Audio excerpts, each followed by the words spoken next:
அமைச்சர் பேர செத்துட்டான், எம்பி பொண்ணு செத்துட்டான். அரை மணி நேரத்துல வண்டி கண்டுபிடிக்கிறீங்க. என்னங்க என்னங்க சாமானியா செத்துட்டா, 2 நாள் 3 நாள் நாங்க வந்து போராடுறோமா? வெயில உட்காந்து போராடணுமா? என்னங்க நியாயம் இது? ஐயோ என்னங்க அநியாய குடும்பங்க. கண்டிக்கின்றோம் கண்டிக்கின்றோம் கண்டிக்கின்றோம் கண்டிக்கின்றோம். காவல்துறையை கண்டிக்கின்றோம் கண்டிக்கின்றோம் கண்டிக்கின்றோம். தமிழக அரசை கண்டிக்கின்றோம்.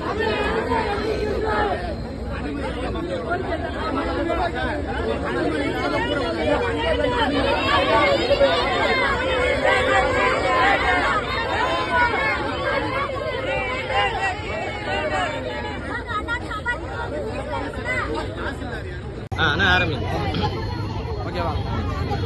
நான் தமிழ் புலிகள் கட்சியினுடைய மாவட்ட செயலாளர், திண்டுக்கல் மாவட்டம் நிலக்கோட்டை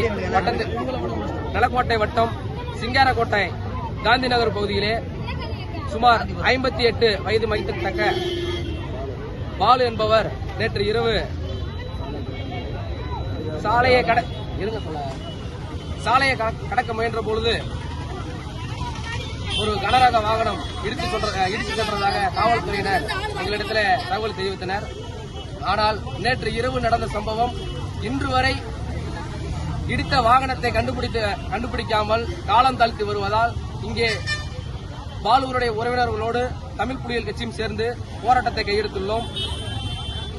இடித்த வாகனத்தை ஓட்டியவர்களை கைது செய்யும் வரை, அந்த வாகனத்தை கண்டுபிடிக்கும் வரை இங்கே இருக்கக்கூடிய பாலுவின் உடலை நாங்கள் வாங்க மாட்டோம் என்று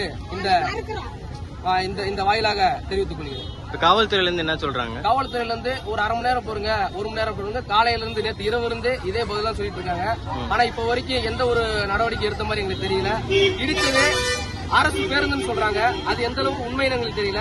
அரசு பேருந்தாவே இருந்தாலும் அந்த பேருந்தை கொண்டு வாங்க, அந்த பேருந்தினுடைய நம்பரை சரியான முறையான தகவலை தர மாட்டாங்க.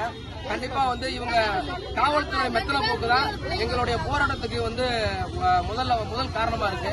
அதனால உதாரணம் சொல்லணும்னா, ஒரு அமைச்சர்களுடைய ஒரு பேரனோ இல்ல பேத்தியோ ஒரு விபத்துல இறந்துடுறாங்க, அல்லது முன்னாள் அமைச்சர்களுடைய ஒரு பேரனோ இறந்துடுறாங்க அப்படின்னா உடனடியா இந்த காவல்துறை கண்டுபிடிக்குது. ஆனா சாமானிய மக்களுடைய ஒரு இறப்பு ஏற்பட்டா அவங்களுடைய அந்த வாகனத்தை இடிச்சு சென்ற வாகனத்தை, விபத்து ஏற்படுத்திய வாகனத்தை கண்டுபிடிக்கிறதுக்கு இவ்வளவு தயக்கம் காட்டுறது ஏன்னு தெரியல. உண்மையிலே இதை இந்த அரசு மேல இருக்கக்கூடிய நம்பிக்கை எங்களுக்கு இழக்கிறதுக்கான சூழல் இங்கே நிலவி இருக்கு. சரிங்க, இது புதிதான விபத்து அல்ல. சென்ற மாதம் 7ஆம் தேதி ஒரு விபத்து நடந்துச்சு. அந்த விபத்துல இதுவரைக்கும் வாகனம் கண்டுபிடிக்கப்படல. இதுவரைக்கும் அடையாளம் தெரியாத வாகனம் மட்டுமே எஃப்ஐஆர் போடப்பட்டுள்ளது. அந்த குடும்பத்துக்கான எந்த ஒரு உதவியும் அரசு தரப்புலையோ அல்லது அதிகாரிகள் தரப்புலையோ காவல் நிலையத்திலையோ அந்த வாகனம் இதுவரைக்கும் கண்டுபிடிக்கப்படல. கரெக்டா விபத்து நடந்த இடம் எதுங்க? கரெக்டா விபத்து நடந்த இடம் சிங்காரக்கோட்டை பிவிபி காலேஜ் முன்பாக. நன்றி. இது இந்த இடத்துல அடிக்கடி விபத்துகள் ஏற்படுது.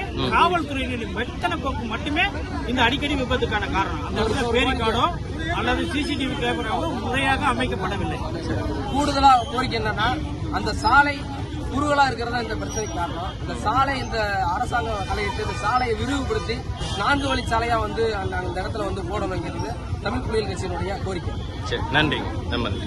மேலும் வீடியோக்களை காண நவ் இந்தியா டைம்ஸ் யூடியூப் சேனலை சப்ஸ்கிரைப் பண்ணுங்க. பக்கத்துல இருக்க பெல் பட்டனை மறக்காம கிளிக் பண்ணுங்க.